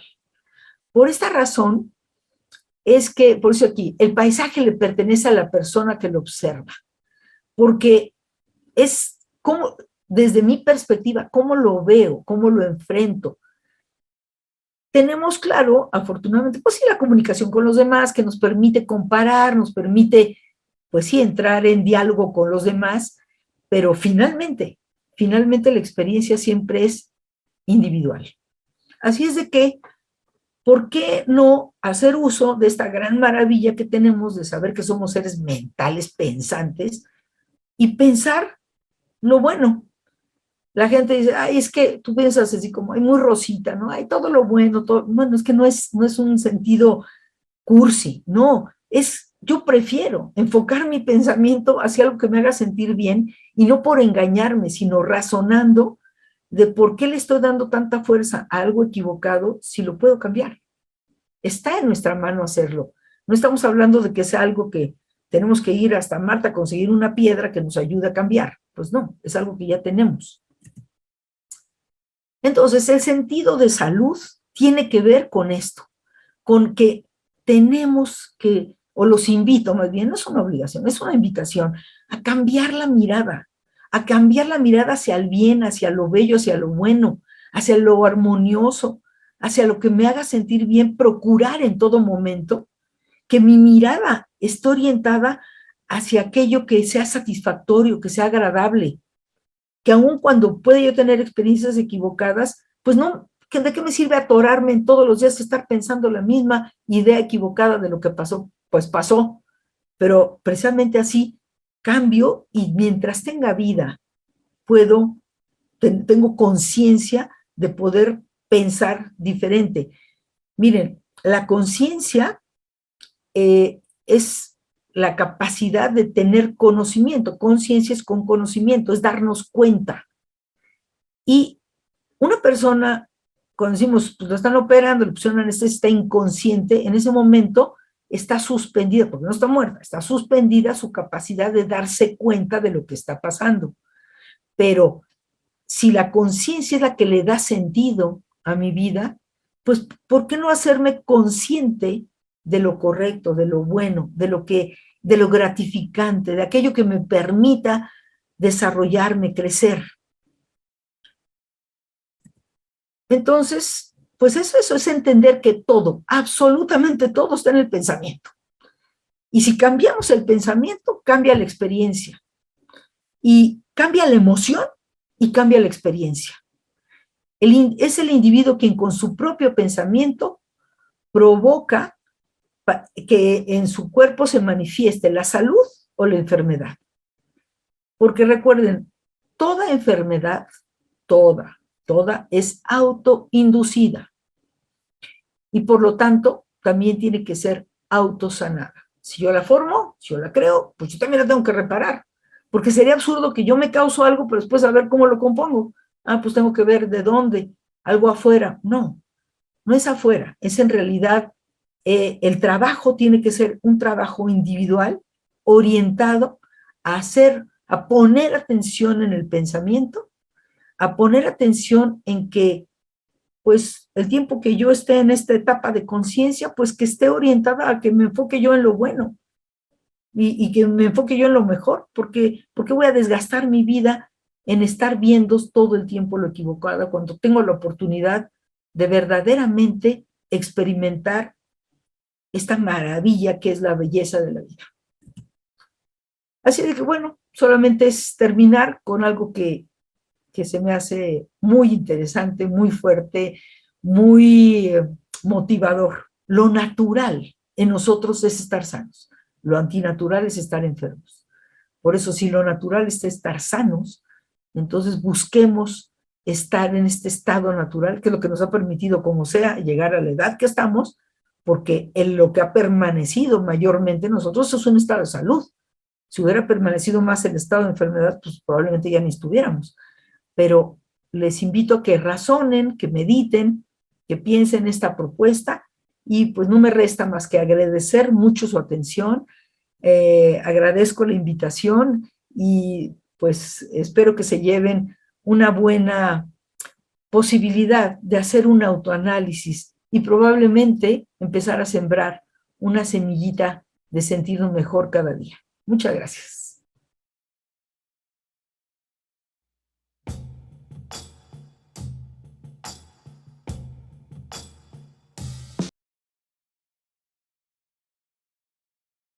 Buenas tardes, noches ya casi, ¿verdad? ¿Qué tal? Ha sido una espléndida conferencia, todo esto que nos han compartido las doctoras y vamos a entrar a las preguntas y a los comentarios que tenemos. Yo antes que otra cosa quisiera refrendar las gracias a la maestra Gloria Pérez del Valle. Ella es maestra en filosofía, como nos indicó. Además es la directora general y fundadora de la Asociación de Bibliotecas de Alejandría en México, así como del claustro de Sor Juana y la UNAM al respecto. Asociación de la Biblioteca de Alejandría, y esto yo agradezco muchísimo su participación, porque ustedes pueden ver lo espléndido de su ponencia. Y por el otro lado, quisiera brevemente comentarles la maestra, la doctora Graciela Mota Botello. Ella es maestra en psicología social y doctora en filosofía por la UNAM. Es sobre todo estuvo enfocado a la ontología del arte y la creación artística. Voy a tomar los puntos más importantes que ella me marcó. Patrimonio cívico de la cultura, ella es la coordinadora, y combate a la pobreza en la UNAM, con la investigación del PAPIT sobre en dónde se encuentra el espíritu del lugar. Dirige los programas interdisciplinarios sobre economía y cultura e innovación de los conocimientos en psicología y política, educación para la paz y desarrollo de estilos de vida no violentos. Es presidenta saliente del ICOMOS México, capítulo de la UNESCO sobre patrimonio cultural. Pertenece actualmente a 15 sociedades científicas profesionales de alto nivel. Después de haber sido fundadora de varias asociaciones. Bueno, psicóloga política del nuevo siglo, a hacer educación cívica y ciudadana, negociación y política social, psicología, arte y creación. Bueno, pues yo tengo más que nada agradecer su participación y daré lectura a las preguntas que nos acaban de participar, ¿verdad? Hay excelentes comentarios, excelente bienvenidas, ¿verdad? Aquí hay una de Carlo Fredo Rizo Fuentes, el que nos dice: fantástica presentación de la doctora Mota. El médico debiera capacitarse en arte. Abonaría esto a sus habilidades, por ejemplo, clínicas, aparte de la sensibilidad y empatía. Pienso, por ejemplo, en cómo conocer más del principio de pregnancia. Podría apoyar la visión del conjunto y del esquema general en todo diagnóstico. Sí, ¿verdad? Esta parte es muy importante. Recuerdo yo la pregunta que le hicieron a la maestra Margaret Mead en los años 20, ¿verdad? Donde le preguntaban que cuál era el dato de civilización que había encontrado más importante, y dijo un fémur que se consolidó. En la época de los cavernícolas, el que tenía un hueso fracturado se moría, ¿verdad?, de frío, de hambre, de sed, y quien lo acompañó para darle de comer y para consolidar ese hueso hizo crecer la posibilidad social de una buena convivencia. Bueno, seguimos con las lecturas. Felicidades por la hermosa ponencia. Casi yo por lo que me emocioné. Gracias, doctora Graciela. Lo comenta Angélica Hortensia González Muñoz. Simón Leobardo, saludos, interesante lo que se ha analizado esta tarde. Yuseli Flores, excelente exposición. Felipe Ortiz Contreras, saludos, doctor, excelente exposición. Angélica Hortensia comenta: la doctora Gloria Pérez, yo creo que un paciente con diabetes mellitus o con leucemia debe de seguir su tratamiento y cambio de pensamiento hacia lo positivo, a lo bueno, pero también conozco personas que son positivas y están enfermos. No sabe uno cómo explicar.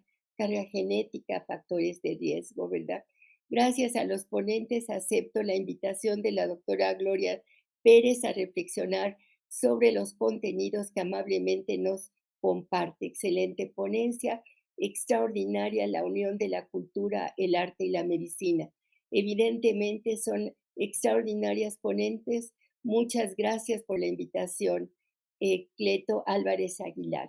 Pues yo quisiera darle la palabra a la maestra, a la doctora Graciela Aurora, para que pues tratemos de ir cerrando, ¿verdad?, con su experiencia, la extraordinaria ponencia que nos hizo favor de darnos y sus comentarios. Esperamos algún otro comentario. Por favor, doctora Mota. Pues es solamente un gusto que complementa toda una sesión que deja mucho por caminar. La relación de la estética experimental desde la perspectiva de la ciencia, pues se queda tan corta en relación a lo que es ese maravilloso pico que es el arte. Quizá mucho a lo que se ha desarrollado artísticamente ha alumbrado muchas palabras en la ciencia, muchas preguntas, mucho nivel de investigación, y siempre ha sido un verdadero interrogante, cómo alcanzar el talento, pero pues por más científicos que quieran ver hasta en la última neurona y el último axis, o sea, que nosotros quisiéramos entender que es un tema fisiológico, pues no. El arte tiene otro paradigma y es el paradigma estético. Por eso, a lo largo de la historia de la filosofía, quienes más abordan en el tema que es la filosofía alemana y tiene que ver con el idealismo alemán, pues siempre desde Kant había sido el reto por entender si era la naturaleza la que creaba al genio, Dios al que iluminaba al genio, las musas, ¿no?, las que tenían que ver con el genio del artista. Y bueno, hay un momento en que se plantea ya en el siglo XVII, XVIII, toda esta temática en donde se viene discutiendo, bueno, pues es que la naturaleza es la que va a dar el origen genético del genio, pues mangos, eso no es cierto.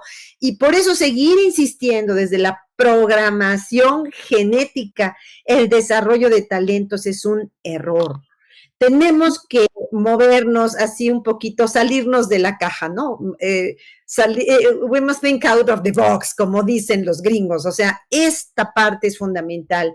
No es el cerebro adentro de nosotros. Nosotros mismos somos una manera compartida, compartible de afectividad, de inteligencias, a veces bastante escasas cuando se ve el comportamiento colectivo de los públicos de un determinado momento, etcétera, pero eso no quiere decir que reste el enorme impacto colectivo. Por eso yo les puse a Maurice Holbach, que nos va permitiendo comprender, pues casi dime qué te gusta y te diré quién eres. Si te gusta lo burdo, pues es que no te gusta lo abstracto. Por ende, tienes una condición muy elementalmente desarrollada y tu vocación estética, pues es fuerte, fuerte, fuerte, ¿no? Es reggaetón, reggaetón, reggaetón, yunga, yunga, yunga, o sea, es casi instintiva. Pero en la medida que vas profundizando en el desarrollo de la inteligencia y vas profundizando en la lectura, se va evidentemente desarrollando una nueva sensibilidad llena de afectividad, en donde no es el sentimiento en abstracto, sino en concreto el que nos lleva, por ejemplo, a comprender la diferencia entre lo bello y lo sublime. Todos estos son grandes categorías de la estética, pero es muy importante porque llega un momento en donde se llega a concluir. Pues no fue la naturaleza que le dio genio al genio, sino es el genio, el poeta, sobre todo representado en la escritura, pero puede decir el poeta es Leonardo en la plástica, en la ingeniería, el que le da genio al mundo, ¿no? Y frente a esto, pues siempre existirá cuáles son las grandes cimas de estas montañas. Por un lado la ciencia, por otro lado este enorme pensamiento que es el filosófico, pero el otro lado, que es el pensamiento, el lenguaje artístico que nos va a llevar a enormes retos. Ahora, ¿Qué tiene que ver con la salud? Pues tiene que ver todo. Déjenme decirles que últimamente hay muchísima inquietud por empezar a determinar el nivel de satisfacción que pueden llegar a tener las personas después de ir a ver un museo. Y es interesante porque yo no me explico cómo no vemos más museos o cómo no aprovechamos nuestro tiempo libre en mejores temas. Los países desarrollados, antes de relatarles este tipo de investigación, los países desarrollados a la luz del desarrollo sostenible, a la luz de ir comprendiendo que muchos de los problemas de cambio climático, de falta de cohesión, de violencia, de pobreza que tenemos en la actualidad, pues su contraparte es precisamente el tema de la felicidad. Los economistas le llaman el bienestar subjetivo, pero ustedes han visto que se han multiplicado los estudios sobre la felicidad. Y entonces, bueno, ahora todo el mundo está muy preocupado porque quiere decir ser feliz.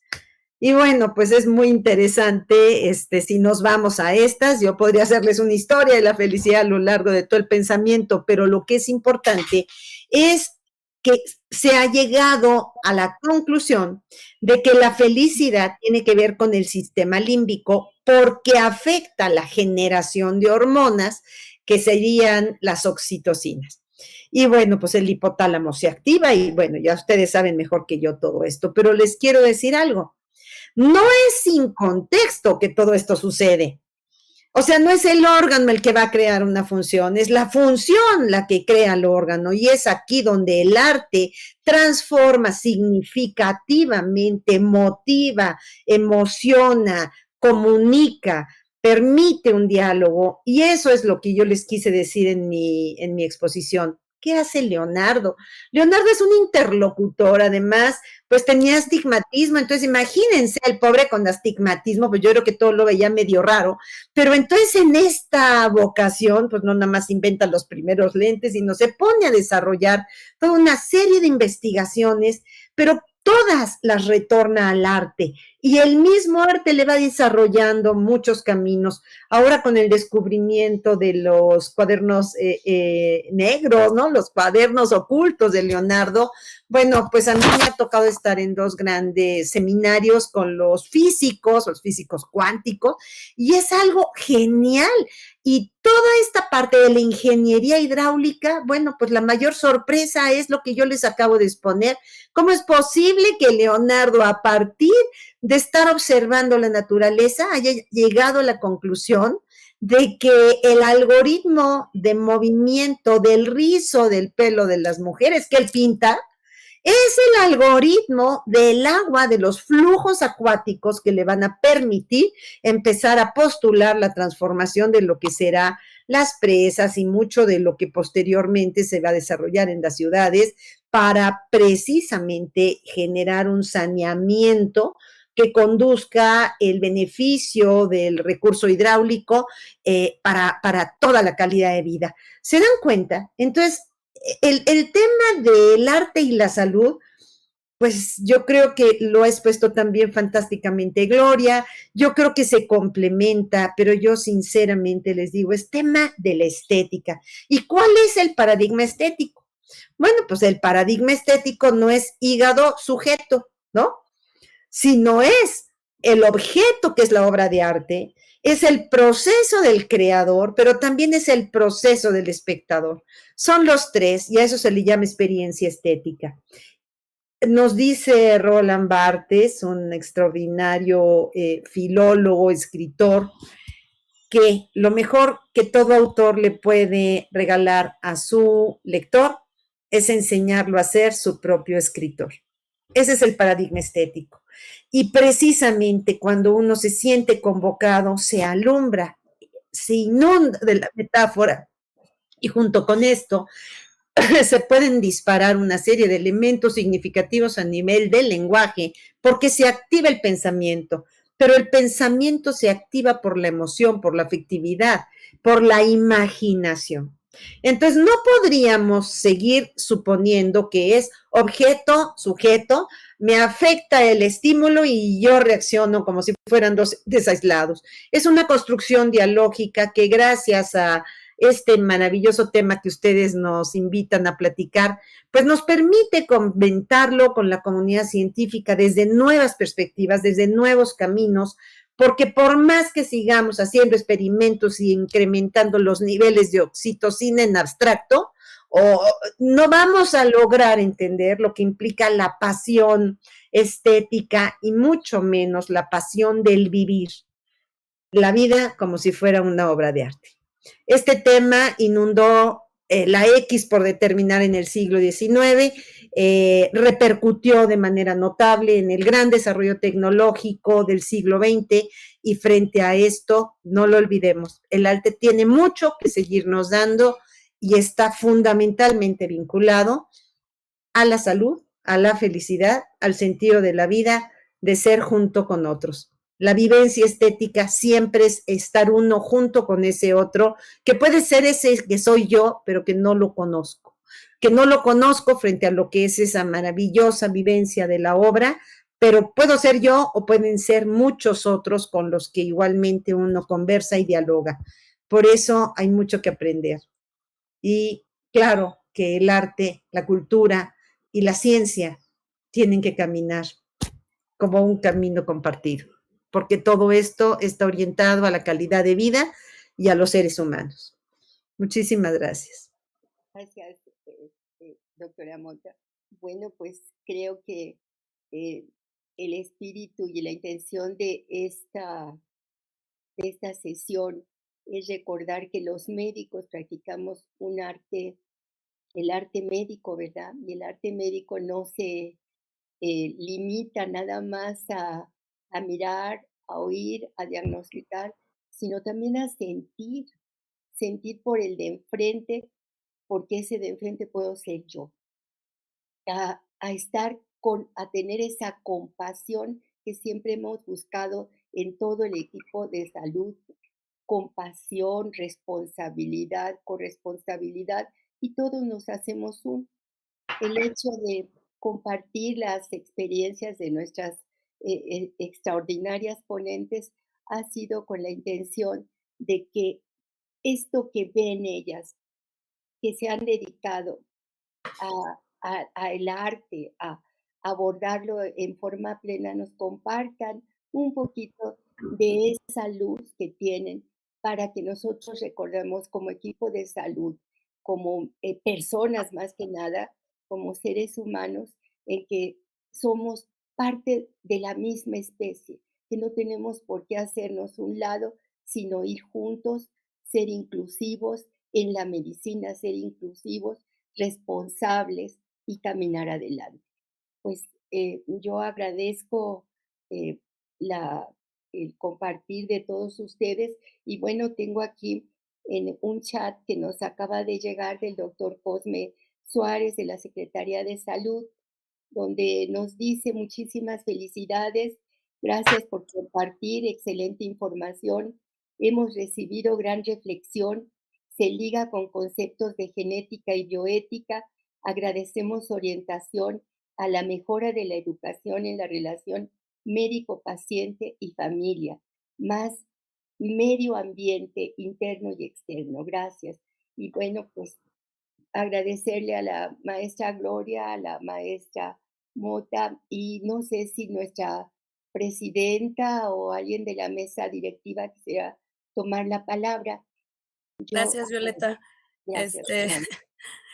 Doctora Mota, muchísimas gracias por compartir con nosotros su conocimiento y además su gran sensibilidad hacia el tema. Creo que eh, emocionó, al igual que la maestra Gloria, a toda nuestra audiencia y es algo que tenemos que seguir adelante impulsando en la formación de tanto de los alumnos como también de desarrollar este tipo de prácticas en los docentes. Esta necesidad de llevarlo, de ser ejemplo para poder transmitirlo es parte también importante que nos está haciendo falta en la formación de recursos humanos. Estoy un poco ronca porque estoy saliendo del COVID, pero no quería dejar de, de agradecerle muchísimo su atención y esperamos que sea una de muchas oportunidades que podamos colaborar con usted. Muchísimas gracias, Viole, muchas gracias Muchas gracias. por este excelente tema y quedamos a sus órdenes. Muchas gracias y por favor recupérese, maestra, doctora Janet. Muchas gracias.